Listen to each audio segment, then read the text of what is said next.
Hey, what's up, studs? Ryan here, or MandRproductions, and welcome to episode 86 of ASK MandRproductions. I should have the number right this week. Apparently last week I had 3 different numbers in 3 different places, so this week we should have everything streamlined and be the same number, which is 86. If you enjoy the series, leave a like. If you're new to the channel, subscribe. And if you have a question that you want potentially answered on next week's video, you can leave it in the comments section below. Anyway, our first question comes from Michael Levitt. He says, do you think that LEGO will rack up the price more for CMF Series 19? No way.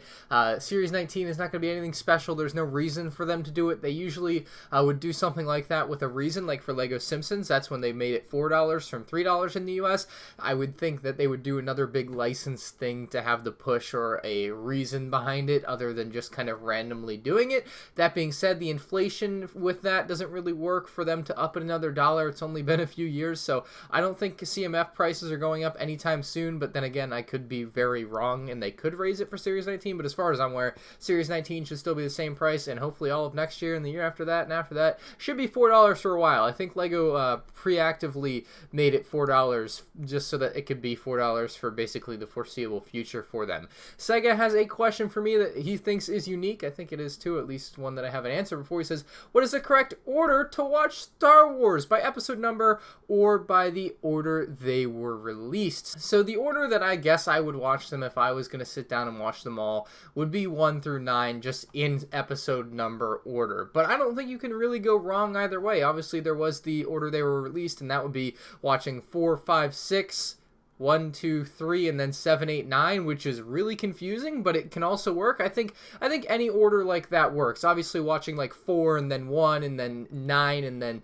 2 and then 7, like that doesn't work. But if you do episode number or by the order they were released, I don't think you can go wrong either way. Alistair Gooseman says, do you think this UCS Star Destroyer will have an interior for play or just display? Now, I don't know this, but I would assume that it would be similar to the UCS Super Star Destroyer, and that it has like a small little maybe deck area or like control area inside of it that you can open up and access for the hopefully there will be minifigs included in the set, but assuming there are minifigs, those minifigs will be able to be put in there or put on display with the display stand that would be included, kind of like Stranger Things is the way I envision it. I'm hoping that there's more than just a couple figures in this set is my point. Now there is obviously the possibility it doesn't have any interior like the 2002 Star Destroyer, but I guess we'll have to find out. I'm hoping it does have an interior just so it'll make my comparison more interesting.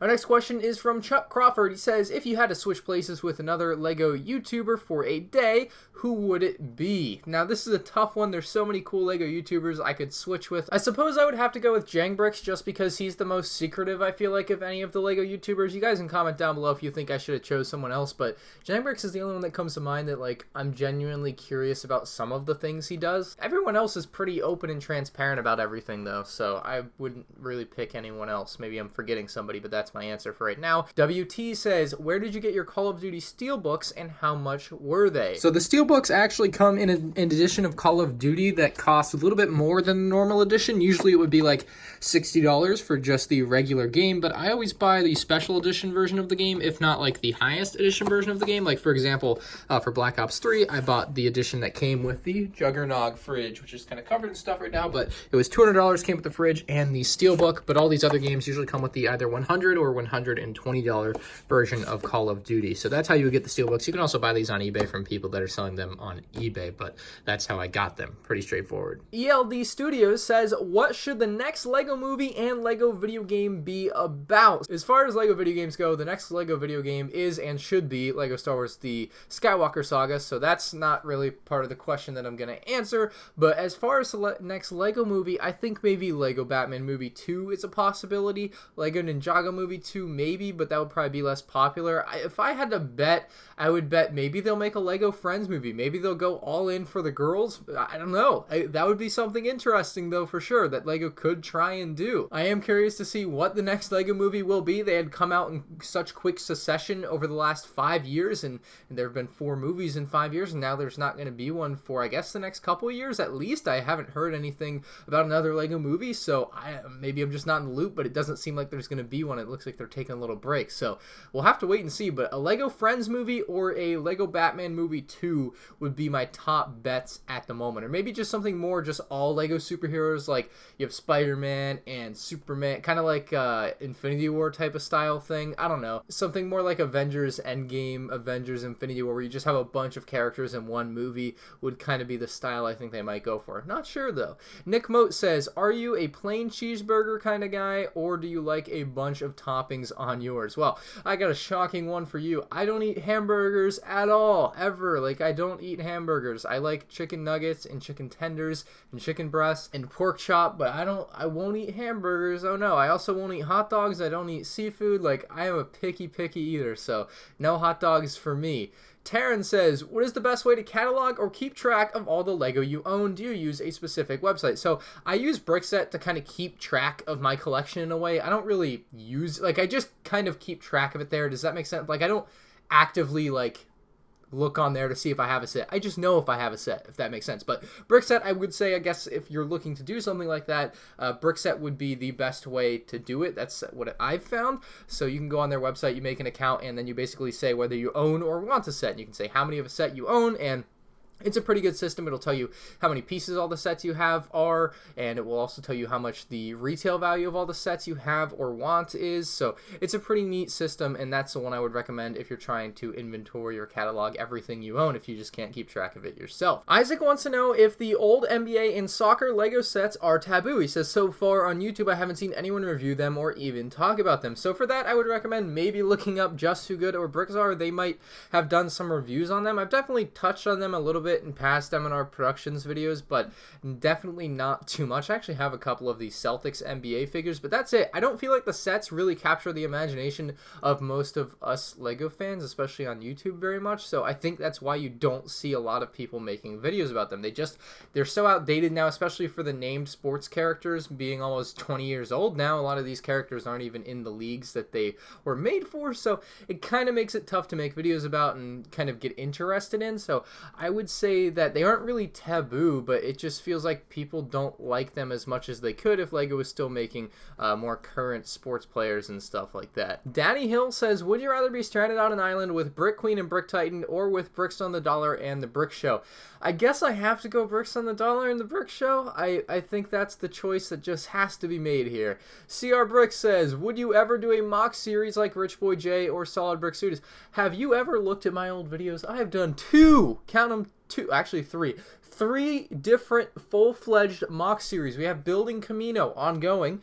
We had Building Hoth, which did get unfortunately canceled after I think 3 episodes. Just constraints, budget constraints, motive constraints more so. So there was that one. And then we have Mocktober last year, where I actually built Naboo in like 4 weeks. So I do mock series. I would like to do a bigger mock series where I actually build like a giant mock and I actually finish it in like, I don't know, 25 weeks or something. Like an actual like full-fledged like 30 episode series would be really awesome. But that would be something probably saving until I move out and have the space to do something like that. Like right now, if I wanted to build a mock, like the only space I could really do it on is that table, but I also need that table to do reviews. So there's a trade-off there that I can't really make that trade-off. It wouldn't make sense for me. David has a question for us. He says, what do you enjoy more now, building Lego sets or making YouTube videos about Lego? And that's a tough one to answer. They're both fundamentally different things. You have building, which is just supposed to kind of be therapeutic. You just kind of put pieces together, right? And then making videos is just something completely different. You're talking in front of a camera or maybe behind a camera and you're showing something off and editing it. And there's a whole lot that goes into a YouTube video versus just building a Lego set for the simplicity of it. But I would say I enjoy making videos more than building Lego sets. That's pitting two things that I would never think of it in that way against each other. But I guess if I had to pick one, I would say I enjoy making the videos about Lego more than actually building the Lego, especially because I have to build the Lego in the garage to do speed builds, and that with all the lights is just annoying for me, and I got to wear sunglasses to do that. So I kind of do that to myself, but I would, if I had to pick one, say making videos is more enjoyable for me currently. Austin Meyer says, yo, Ryan, when are you going to get another 10143 Death Star 2 so you can do a speed build? Are you going to loan me like $700? I mean, they're not cheap. There are very few speed builds on the set, and I'd like to see my favorite set ever finally on your channel. So I'm going to sell the glued together one that I have at Brick for Virginia this year. Hopefully I'll get what I paid for out of it, $100 back. That's what I'm going to try to sell it for, but we'll see if anyone is willing to pay that. I don't know.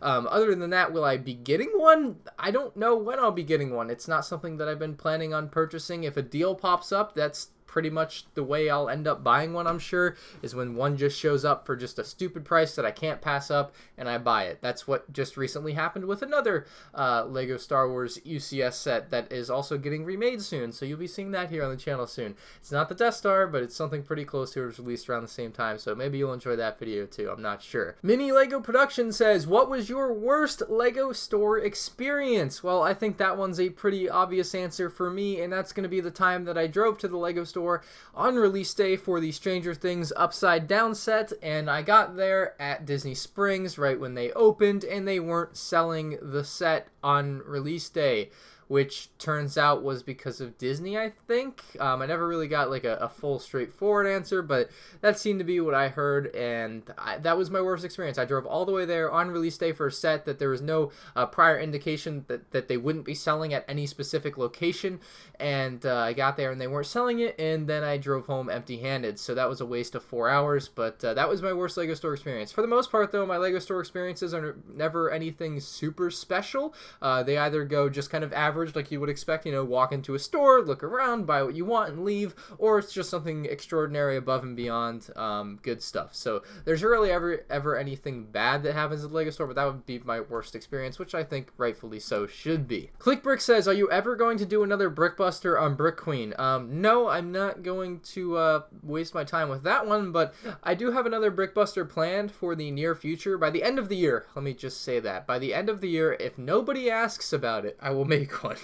So one is coming out, I promise, by the end of the year. It is on somebody or something with the name Brick, or with the word brick in it. So that's your only hint for right now. But the next Brickbuster is happening. Pre-production has begun. I'm doing some research. Marvel Brick Productions says, which episode 9 set out of the rumors am I looking forward to the most? I definitely have to say Kylo Ren shuttle. I think that the potential for an upgraded Kylo Ren shuttle with the all black color with the actual red tint to the front windshield and the wings that fold out correctly instead of just being vertical would be really dope. I'm really hoping that the Kylo Ren shuttle is an upgrade and not something else. It's just a rumored name right now, but assuming it is what we think it is, Kylo Ren shuttle is the one I'm looking forward to the most. Above Ground Ruler says, if you could relive one childhood experience, what would it be? That's a tough one. There's obviously so many great things that happened throughout your childhood that it's really tough to just pinpoint one thing for me. And I don't think I can give you one answer. I can't, you know, think of one moment where I was like, this is like the greatest moment of my childhood, right? Like there's just so many little things that are great.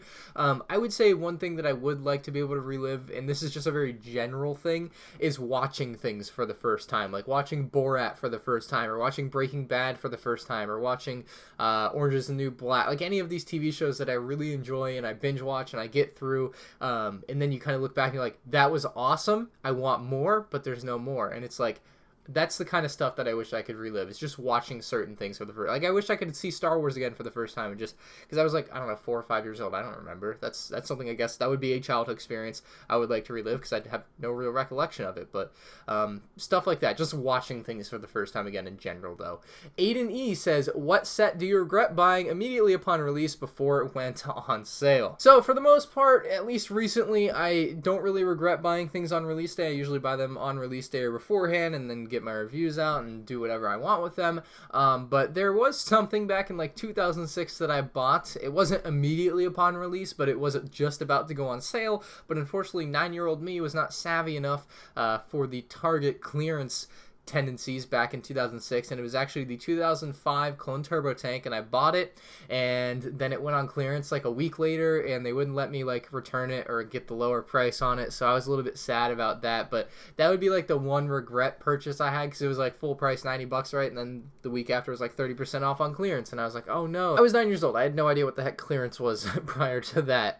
As far as like immediately upon release, I guess some of the sets that I bought in early 2019, I talked about that before, the January set sets I bought immediately upon release. Still haven't even built a lot of those, so that's sad. I'm gonna sell those, though. I'm not even gonna bother with them. Scott M says, do you ever go back and watch your old videos to see how accurate you are from rumor videos you put out? So not really. I've thought about the idea, like, at the end of a year, going back and, like, kind of, and giving myself kind of a report of how accurate I was, and that's an idea. Maybe someone else could do it for me. That would kind of be an interesting video for somebody else to do, I think, but I just don't have the time to go back through however many rumor videos I made in a year and then fact check everything, and some stuff, like, if I make a rumor video in October, it's still not gonna be complete until maybe the summer of the next year, so it's not even, you know, like, stuff goes way back and it gets a little complicated. I don't know. I don't do that, though, is the answer to your question. Gary says, hey Ryan, you mentioned how you love Lego misprints. Could you do a showcase of your misprint collection sometime? I absolutely will eventually do that. I'm kind of waiting until my collection gets a little bit bigger. I really like them, but I don't have a ton of them. I would say I have like 4 or 5 misprinted minifigures at this point, so I'm gonna keep trying to grow that collection, and then eventually I will make that video, but it's a good idea. I will get around to it for sure. And that is going to do it for Ask MandRproductions episode 86. If you guys did enjoy, I would appreciate it if you leave a like on the video. If you have an awesome question for next week's episode, leave in the comments section down below. It'll be the last one I do before Brick Fair, Virginia. So there might be a little hiatus between episodes after that, so make sure you get all your questions in time. And if you have a joke, you can leave in the comments section down below. Anyway, I'll see you all next week on episode 87. And of course, I'll be wearing my Gronkowski shirt for that one.